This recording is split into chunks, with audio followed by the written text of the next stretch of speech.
Hi, welcome back to our channel, Rise of the Feminine. Today we're getting into topics about karmic relationships. And for those of you who don't know, we have different type of spiritual connections. There's the twin flames, there's karmics, and there's soulmates. Um, they're all a little bit different, but some of them, they can get kind of confusing because they can be similar in some ways. So with the karmic relationship, you're usually going to have a soul contract, and it's purely to work through this lifetime, to work through karma. And once that karma is balanced, then you're able to go your separate ways. And so we took this from numerologist.com. It was just a list of different signs that they had listed on what the different signs for being in a karmic relationship. And number one, they said it feels like fate. So Heather, what are your thoughts on that? See, fate makes it sound a little bit fate makes it sound romantic and like a destined lifelong relationship. Mm-hmm. Even though it's some of that is true, it just sounds way too romantic. It's like it's more of it's destined, but it doesn't sound like fate to me. That just doesn't it's Yeah. just too romanticized, and in the beginning it is, but Yeah. it takes a turn really quick. So Yeah. And see, that's where with their description, because they say it's bound to feel like homecoming. And I never felt that for mine. Like every karmic I've been in, I've always felt really resistant to it. And it had to take me a lot of convincing to get into that relationship. And yeah, I agree with you. The saying that it's like fate, it does sound too romanticized. Like to me, that like when I think of we're fated to be together, like I feel like yeah. more of the twin flame or the soulmate kind of connection. I don't really feel that with the karmic. Oh yeah, I definitely thought it. And once I got in it, it was once I finally said okay and caved, it was a pretty emotional roller coaster. It was Mhm. yeah, it was I don't like to say fate because that sounds like destiny Yeah. and like positive. I mean, they're necessary, Hmm. but majority of the time it's not positive. Yeah. The At least how lessons we are feel. definitely very hard. Yeah. Hmm. All right. And then, so speaking of which, number two, they say you keep on repeating patterns. And that one, like 100% resonates. Oh yeah, it's a monthly thing. It's like once a month it's the same conversation, same Mhm. exact like it's so it gets really old, and they it seems like they don't understand why we're getting tired of having the same conversation. Like it's just my karmic anyway brings up the same thing Mhm. every few weeks, and he can't comprehend why I'm getting upset about it. Yeah. So yeah, I get that completely. And it's the same exact lessons when it comes to finances or um emotions, or like hiding, not really hiding something, but just like you can't really talk about your past. You can't really talk about Mhm. your future because it always gets like misunderstood. Yeah. And then it's just a whole nother cycle all over again. Yeah. Yeah, I agree. It's definitely been a lot of the same themes coming up. Hmm. Even, as I recall back to when we were together, it was a very similar cycles. I don't think they played out as rapidly though. I think they did take longer, whereas like each Hmm. cycle would be like 3 months and then it would play back around. Um, and Oh now yeah, I'm like just we're seeing still it in now. communication. We're not together, but we're in communication a lot more. And a lot of those same themes are coming back around, but more rapidly, more on a Yes. monthly basis, like you mentioned. Yep. And yeah, I never realized that too. Like when we were actually together, like we met almost 10 years ago, and it was longer periods. I mean, when those times did show up though, it was like wow, like freight train. It was like just complete tornado around Mhm. us. And yeah, now that we're not together, but we're still like in close contact, it's just, it seems so rapid. And maybe that is the closer like these patterns keep happening, the closer like we are to cycling out this karma. Yeah. Yeah, I definitely agree. And because I've noticed, afterwards I've been dating and I've had karmic relationships through that. And those like tend to just be rapid, like they're rapid relationships because I realize those same kind of patterns coming up. Usually, so one of the cycles that I've been working through is I tend to get excited about something and I like go all in. And then what happens is I start realizing like, okay, I'm giving, but I'm not really getting anything in return. So then I pull back and then I kind of cycle through all these emotions and then end things because I'm not willing to have another long-term relationship like that, like I did with my main karmic, where that was 12 years together. So that was a lot of cycling through. And now it's some of the same patterns I'm recognizing are playing out with these different people. And it's on me to recognize that, end it, but then also to learn and grow so I can break free from those cycles as well. See, I'm kind of wondering, like, I thought about this the other day, like how our, the karmics that we've had a long period of time with and we've had kids with, like, how when people say like there's soulmates that, like come and go in your life, Hmm. and then there's a primary soulmate where it's like a life partner. Hmm. I'm wondering if there's like primary karmic partners too, and just like temporary karmic partners, Hmm. like where you Yeah, that spend makes mass of your time, a lot of sense. Like, because we've had our one main karmic, and then it just seems like the other ones after that, like there were still karmic very lessons short that I lived. had to learn, but they were very short periods. Hmm. Yeah, and that's what's happened to like since me and my main karmic have split, like I've dated a lot of soulmates and they were also very short lived. I'm not sure about karmics. I'm sure at some point I'll be like, hey, that probably was a karmic relationship. I just didn't realize it at the time. So I'm kind of wondering if that's the case too, because they're short lived Mhm. relationships. Yeah. So then going into number 3, they talk about lack of boundaries. Yeah, that's really difficult. And it's weird too, like the similarities with that.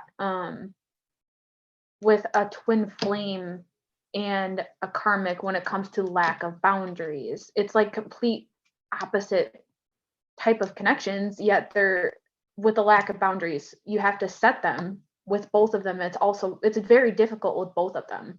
Hmm. But it seems like with the karmics, it's you would think it would be easier because you know, they're your karmic partner, but it's very difficult to say no and Yeah. for it to actually stick. When you say no, it doesn't stick. It doesn't register, it seems like. Hmm. So you have to keep saying no, and it's hard to keep saying no because you think one time should be enough. Like with the twin flame, that's what it seems like. One time is enough to Yeah. say, for those boundaries to be set. But they retract. You know what I mean? I set my Mhm. boundaries with my twin. He went dead silent, and it's been Yeah. over a year. I set my boundaries with my karmic, and it doesn't let up. Like he will Yeah. keep badgering me until I let my boundaries down. Mhm. And yeah, that's So making a lot of sense for me. And I'm just kind of like bringing it around because I was thinking when we first started discussing this part, I was like, well, it was so much easier to set my boundaries with my twin than what it was with my karmic. mhm. And you would think it would be the opposite because there's that Right. deep loving connection there with your twin, that it would be hard to set those boundaries, but it really wasn't. But like you said,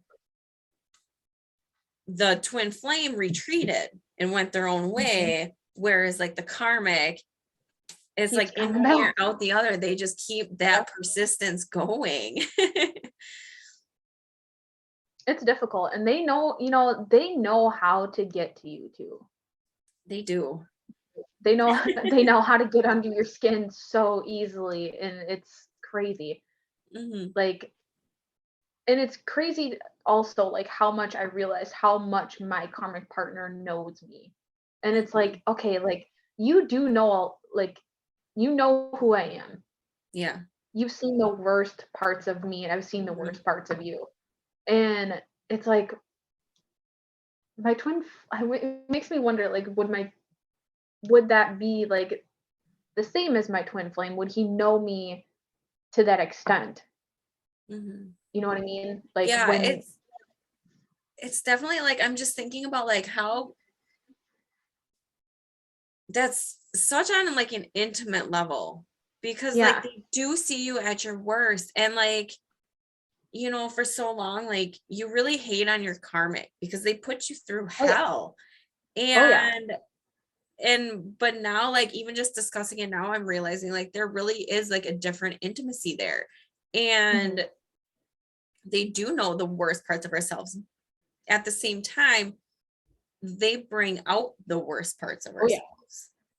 And so I think that's a huge part of like this journey and how they're so needed along the way in a sense very because important. it is bringing out those worst parts and that's what we're looking at and we're healing from those so we could grow into being in the more loving twin flame connection.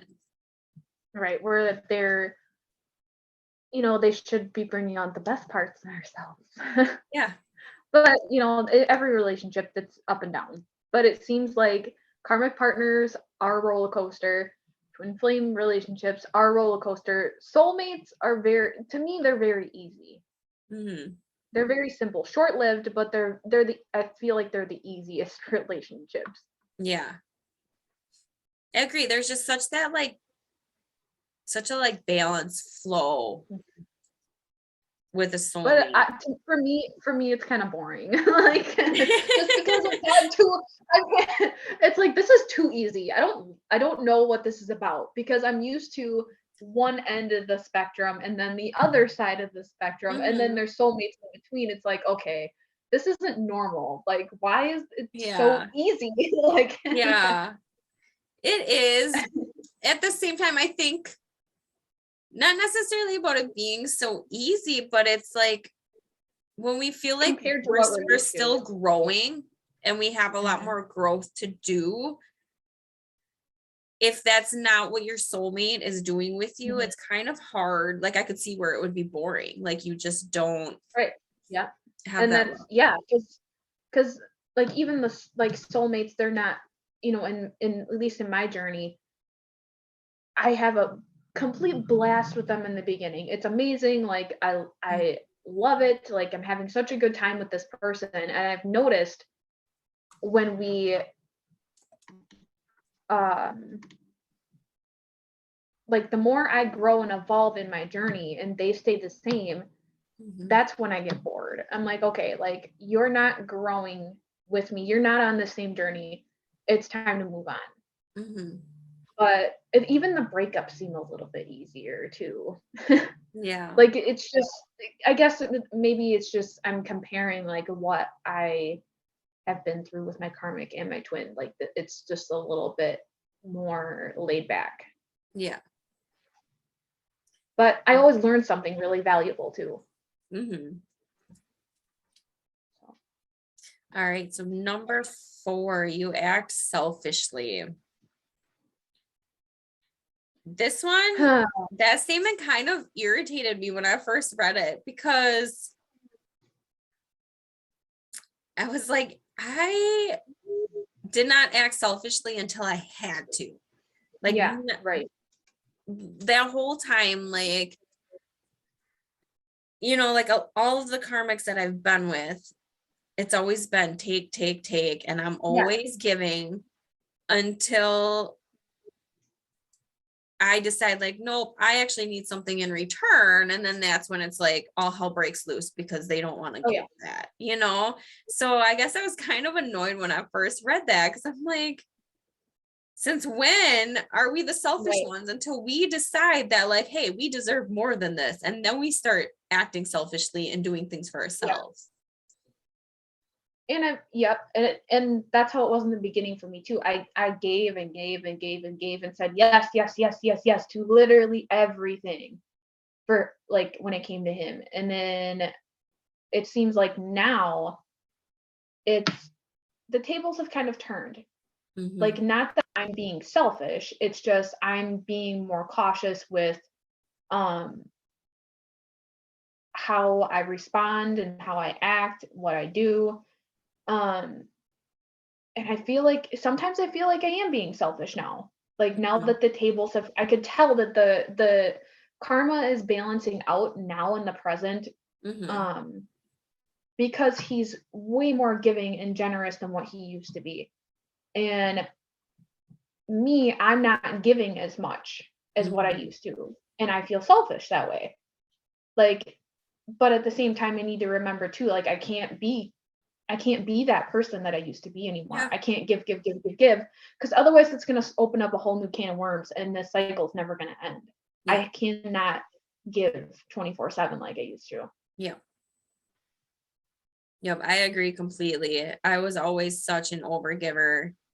Mhm. And like I said, that still comes out, like it was coming out in those other short relationships. And, but much quickly than what I have, with my main karmic, is I realized like I need to pull back and I need to do these things for me Mhm. because I'm running on empty.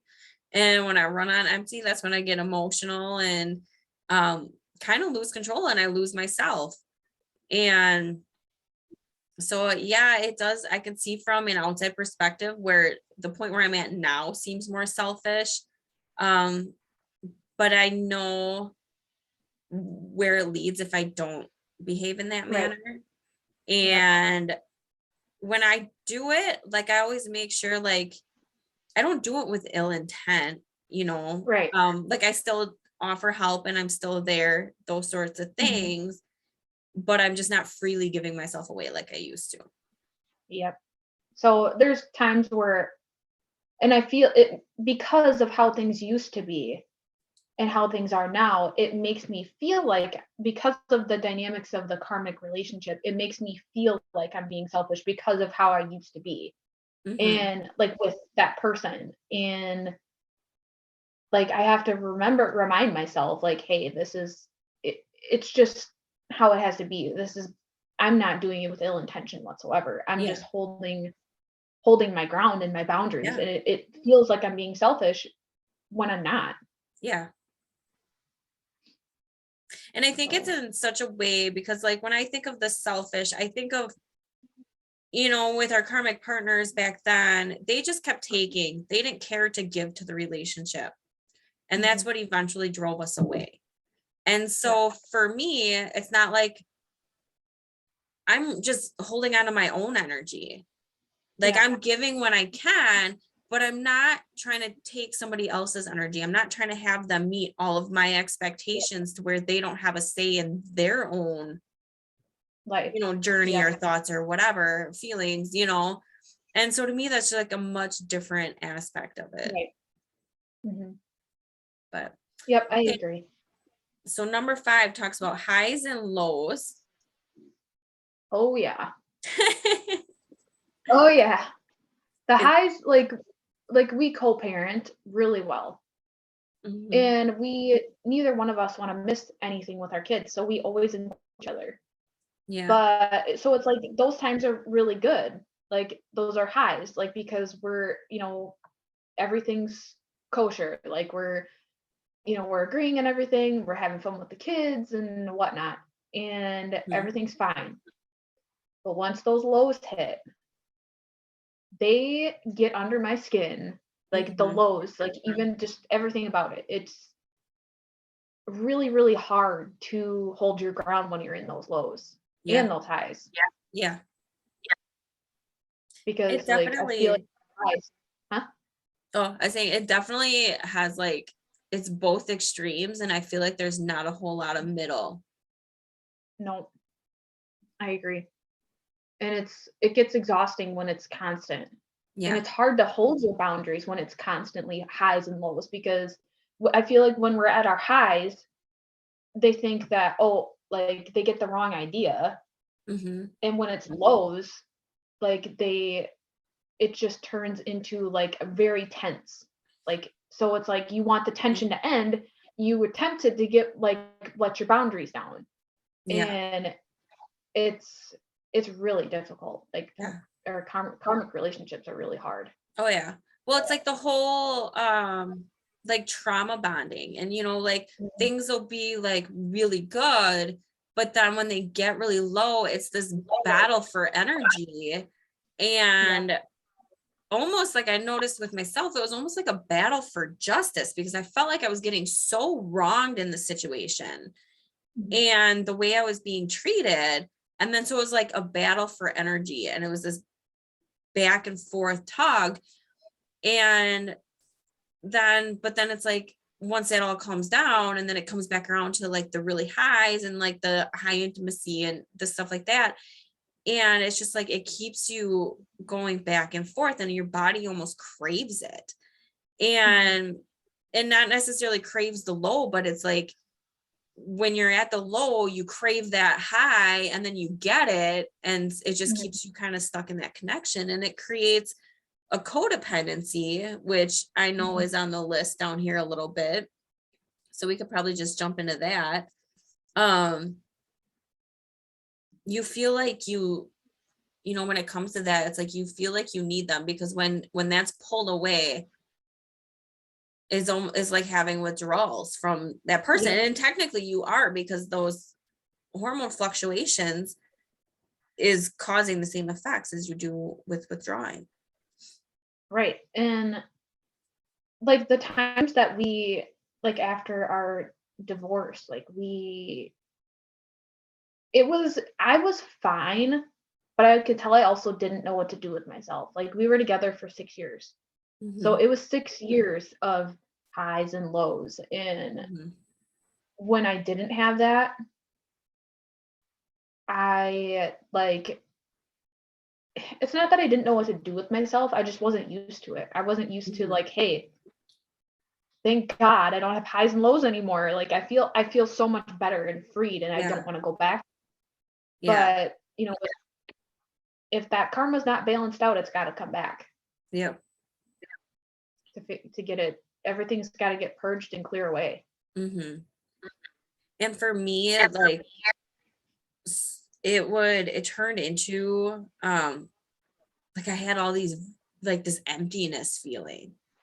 And it was like, especially with how long the relationships were, it was hard like handling that, because in my situation, we started dating when I was 16 years old. We didn't Mhm. separate until I was 28. So that was a huge, huge part of my life. Mhm. And I'm like, who the hell am I without this person? Like, I didn't even know. And so it did create, and I think that's kind of part of what made it so hard to leave, was I wasn't just leaving this person, I was losing like half of myself. Right. And that's part of what created that codependency too, was never having those healthy boundaries. And the highs and lows along with that, and just everything, it just like I felt like I couldn't exist without this person. And so when I finally left, it was scary. That was the first time I was ever alone. Mhm. I grew up in a household with a big family, and then moved right in with my high school sweetheart, who was my karmic, and started our own family. And I was Me too. like, holy shit, like I don't know Yeah, how I to was function. I 18. don't know who I am. Yeah. It was, yeah, Yeah. it was tricky. And it's they also confuse that codependency with love too. Like extreme, like meant to be. Yeah. It's like they feel like this connection is like the one and only, when it's like no, like you're getting this confused. Like Yeah. it's and he also did tell me one day that like the people he's been in relationships with since us, he believes that that was his karma for how things he did to me when we were together. Yeah. Like he wholeheartedly believes that. And I believe it too, because he would tell me stories about these women and it's like, yeah, I mean, not that I would want him to go through anything like that. It's No. just like it sounds like karma, like Yeah. karmic relationships being cleared away. And Yeah. since he's been with these women, like I can tell he's changed. Yeah. And he believes that too. Like, and that's when I can tell, and he treats me differently. Yeah. And that's when I can tell, like, okay, like granted, it's not peaches and cream, but it's still, you can tell that like things are clearing away and the relationship's changing and the karma's balancing. Yeah. And I think that's neat to kind of know, because I feel like a lot of situations people end up with karmics is they don't know. They feel like they went through this for nothing. And I think it's nice to know that not only were you able to grow a lot from it, and since then, but also that they're growing too. Mhm. And I mean, I know like there was one situation with another karmic, and it's like, why did I have to experience that? Like, that was fucking painful. And my hope was that he would grow from that and not treat anybody else like that. And I mean, to be honest, I don't really think he did. Like, I hope that eventually he would get there. But I think it is nice seeing that, you know, some karmics do. Right. Yeah, it is nice. It's very nice to he always tells me, he's like, you know what, we've never been this close, even when we were married. He's like, I Mhm. didn't know who you were. And I'm like, I didn't know who I was. Yeah. And he's like, you've become one of my friends. And Hmm. that would have never happened if we didn't go through what we did. Yeah. And it's nice to see, like, it's not always going to be like this, Yeah, you know? exactly. And well, I think a huge part of our experience, because I get a lot of people who are in karmic relationships, they can't get to this. They Mhm. can't get to this space that we're in. Like, we were able to do a lot of healing and growing. Our karmics were able to do quite a bit. Um, And that took so much time. You know how much time? Like, me and you've been mhm, divorced about the same time. That's yeah, years, like years of healing and pain and yeah, growth. And it's not an overnight thing. And people really like think you can't sit there and be like, oh, I'm healed. I'm fine. I'm fine. Like, you can't just up and say that that's how mhm, you feel and that's what's going on. It takes years. yeah. And you're It gonna, was this. and it's cycling through all those emotions again. And Mhm. I mean, I've noticed different memories popping up that were hurtful. I noticed that they don't hurt me as much anymore. But it definitely is a process that takes a long time to heal. And I feel like there was a purpose for us getting to this space though. Um, Mhm. you know, as like we think to the future and everything like that, I really think that as we grow and ascend and our children do, I really think that our way of handling this is also helping our karmics to be able to grow and ascend. And not that every karmic is going to get that opportunity, because they have to be willing to do it. I just think that Right. we were lucky enough to be in that situation where they did. Right. And so early, I feel like especially so early in life too. Mhm. Like we started right off the bat when we were teenagers. Yeah. It's some people just now start getting to this point, like where Mhm. they're with a karmic partner and they Yeah. don't like go through any of this until later on in life. And I've heard so many stories about people waiting like they not waiting, but they were in separation with their twin for 40 years. Like that's Mhm. insane. It's like not until they're like like older. And Yeah. I'm grateful how lucky and how early it is that in our lives. Um, Mhm. true twin flame connections. Like that's Yeah, very, very lucky. I do too. All right, I'm just gonna go. We kind of touched base on the rest of these. The It control was number part. 6 was you're being controlled, which Yeah. I definitely felt that, like, especially you know, not now, but like when we were together, it definitely felt like that. You know, I felt like a homebody. I felt like I was always being questioned if I did go somewhere. There was lots of accusations of cheating, even though there was like no way I was. So I definitely had that sense of being controlled in that relationship. Oh yeah. I'm gonna make that one short, that section short, because I'm just gonna say I had no freedom whatsoever. So I was cut off from my family. I was being watched. I wasn't, while I was sleeping, my phone was getting looked through for no reason. He said he kept doing it and then found nothing anyway. He found nothing every time. It's like, it's, I couldn't leave the house. I couldn't get a job. It was complete control. Yeah. So that was such a hard part of my life, especially considering like where, I was living with my dad and my stepmom. Like I was massively controlled during that Mhm. period. And it's been so many years of someone watching over me.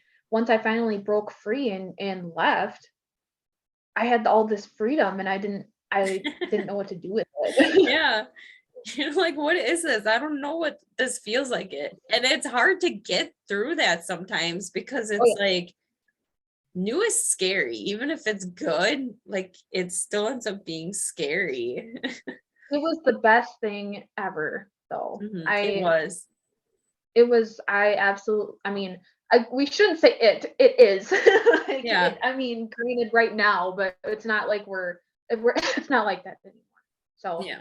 I'm like, God, it makes me sound like it's my life is over. It was. It was it's still that way. It just doesn't seem that way right Yeah. now. Not at the Alrighty, moment. so So, we touched base on codependency. We touched base on not being able to let them go, which mhm. that we did touch base. So that I just remembered too. I mean, there were a few times I tried leaving that marriage and I tried Oh yeah. going my own way and I just ended up right back there. And then it would start that Yeah. cycle over again where like I'd come back, then it'd be good for a while, and then it'd go into the highs and the lows and repeating the same patterns. Oh Um, yeah. so yeah, it was like I felt like I couldn't let them go even when I wanted to. And honestly, even after we did separate and filed for divorce and everything, I still had a hard time saying no to him. And Mhm. that's where I went into shamanic work, and I was learning about all the different things with that. And that's when I was finally able to do that soul retrieval. And then that's what finally helped me fully set up my boundaries and disconnect from him and be able to move forward. Yeah, I think I need to do something like that pretty Yeah. soon. And I then have you a feeling lose your I've just been working on other oh, stuff, so yeah. that's fine. Keep going. And then you lose yourself. We've definitely talked about that. And then they show you your Oh, shadow side, which I think we kind of covered too when we talked about just how it brings out the worst parts in us. oh yeah, it really does, and it makes especially it seems like especially now, like before, it's like I didn't know whether this was like a good or bad part of me because I didn't know who I was. Yeah. Like I couldn't make wasn't allowed to make decisions on my own or feel a certain Yeah. way before. I had to hide my emotions. I had to hide who I was, everything. Hmm. So now that I've grown and been, you know, through all this stuff, um, now when I'm around him and we get into a low part, that's when I feel like that's the worst. I'm like, God, I'm the one getting upset now and angry and defensive Hmm. because that's bringing out the worst in me. Like, the way I, like, when I'm defending myself and protecting myself, he makes me feel like, and that it might not even be my worst side, Hmm. but it's making me so angry that it makes me feel like this is the worst part of me because I'm getting so mad and Yeah. they draw it out of you kind of Hmm. like, and it's not a side that I want to see, but it is a part of me. It's a Yeah. shadow self, and I have to accept it. I can't just be like, oh, I gotta fix that. It's a part of who I am. So, Yeah. and I don't like it, but I have to accept it. Exactly. Well, and I think, it's all a part of who we are and integrating those parts of us. Because in a way we do need those. Like that's how we protect Mhm. ourselves when we need to. And one thing I Mhm. really noticed was the space that they create. It's more so like a space that they create. When they created a space where I wasn't feeling safe, I wasn't feeling heard or understood, that's when that starts coming up. And I'm like, okay, now I need to have this energy to protect myself and to make sure that's balanced so my boundaries are not being crossed. Mhm. And I noticed with the correct relationships that are healthier, that space isn't created. Like Right. they create a space where I am able You to let down my right. guards and flow and have that more positive feminine energy. Mhm. And it's all about kind of the space that they create kind of determines what part of me comes Right. out. And so that's what I mean by like when the karmics pull out the worst, it's because they're constantly trying to violate those boundaries. Yes. And it's like it's almost like when I am pushed to that point, I feel like I have to be like, you need to know that you cannot break down my walls. You cannot do that just Mhm. because you want to. Yeah. Like you're not going to. And the thing is even after I say that, it'll keep getting pushed and tested. And that's when you do get enraged. And Yeah. it's just something that it's a part of the karmic relationship, but I think that's a lot of too why people confuse karmic relationships with twin flames because they both show you your shadow side. Yeah. And there's, with the twin flames, there's also that, you keep getting pulled back to Mhm. them. Mhm. And much like a karmic, before the karma's cleared, like you keep getting pulled back to them. And so, um, yeah, it is hard knowing the difference. I think for me, feeling the depths of the connection is the difference for me. Like I can feel my twin's energy and I know it's his. Like there's a specific signature. There are Yep. specific energetic things that happen when I'm in his vicinity that I don't Mhm. experience that with my karmic. Right. And so, and I guess I don't really know that everybody feels that that's in a twin flame. I'm not sure. I guess I haven't talked to enough twin flame couples to really know. But it from what I've like seen in like videos or like blogs or something like that, like it seems like that is pretty universal when it comes to like the twin flame connection. But people feel them in different ways. Like the butterflies in the stomach randomly is a different way, or music, or feeling them energetically. I Mm, don't feel that with my karmic, but people that don't know the terms and don't know the situations that they're in, I can see how that could be confusing. yeah, Especially if you haven't met your twin flame yet and you're still in a karmic relationship. yeah. You might think that is it because of the highs and lows and Hmm. all that good stuff. Yeah. I guess ultimately, um, with my twin flame,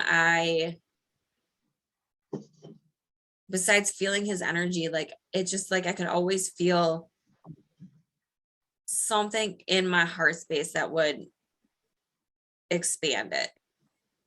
Mhm, And it didn't matter, like he hurt me, but he didn't hurt me in devious ways, mhm, if that makes sense. Like, and I think that's part of where people struggle is because like they think like, oh, the twin flame journey is painful. It's not, it's painful, but it's not as toxic as what a karmic situation mhm. is.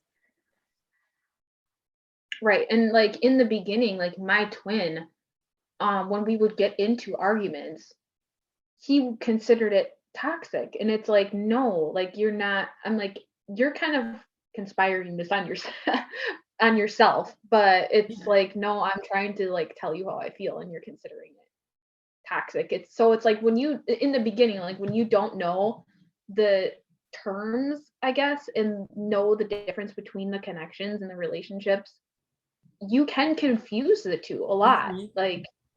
And and I think that's also a problem with my karmic. He thinks that, I don't know, he's bringing up the term twin flame a lot. So it's like I don't know if he thinks that we are, Mhm. but when you don't know the connections and you don't like, because he doesn't know he's not in a twin flame connection, so he doesn't know the difference. Yeah. So he's making it fit the best he knows how. Mhm. Yeah, they almost create a story around it that Yeah. fits with how they're feeling, and they're not seeing the big picture of it. They're Mhm. only kind of grasping on to what little awareness that they have about it. Yeah. Mhm. Over time, I think over time it'll be, they'll know the difference over time, so I think so. And the more you connect with yourself and the more you grow, you can feel the differences on an energetic level. You can feel it in your intuition. Like with mine, I was already aware of the twin flame journey when I met him. Um, because of the false twin situation, which we'll talk about another time. I wanted to do a whole session on that. But so it's like I was already aware of the journey when I met him, and I was like, okay, this is like any other, this is way stronger than like soul. Like I've met soul family, and I could feel the energetic vibe was different. It felt really great and loving. And when I met him, it was like amplified, like Mhm. extremely. And I just remember thinking like, I'm gonna marry this man. And I'm like, what? Like this bitch didn't want to get married ever again. Like what? Where's that coming from? And so for me, it was just like I could feel it, I could sense it, which was also the hardest part with, when we went into separation. That's what made separation so hard, because I was like so confused about it that just kind of like broke me down with my trust and everything, in my intuition and trust in God and everything else. So but yeah, for me it was definitely a strong energetic difference. Mhm. See, I didn't even, know any, I've had, tarot readings when I was young, Mhm. but that's as far as spirituality went for me until I was, 22. But so, when I first met my twin, I did not know anything about any kind of connection whatsoever. I didn't think there really had any type of meaning. I thought we were just here, Yeah. you know? So it took a couple years for it to actually come into my life, Yeah. after I met him. So yeah. Yeah, so I guess the best advice I can give is, whether it's a karmic or a twin flame or you don't know, it's really just, if it's unhealthy, you just need to choose yourself. Hmm. And as you heal and you grow, if it's meant to come back around, it will. Now I don't want to take that in the sense when, it's a karmic and they keep coming back and you're like, okay, they came back, it was meant to be it. But like, Right. you have to notice if those cycles are repeating again, and Right. if you want to go back through those again. um Hmm. because that was the big determining thing with me in a lot of these situations. I'm like, I'm not repeating that cycle, so I'm removing myself right now. And I don't regret it, because I know eventually whoever's meant to be with me, whether that's my twin or not, it my person will You'll come. know. You'll know. I'll know. Yep. Yeah. So, all right, I think that's all we got for today with karmic situations. So we'll see you again next time. Bye.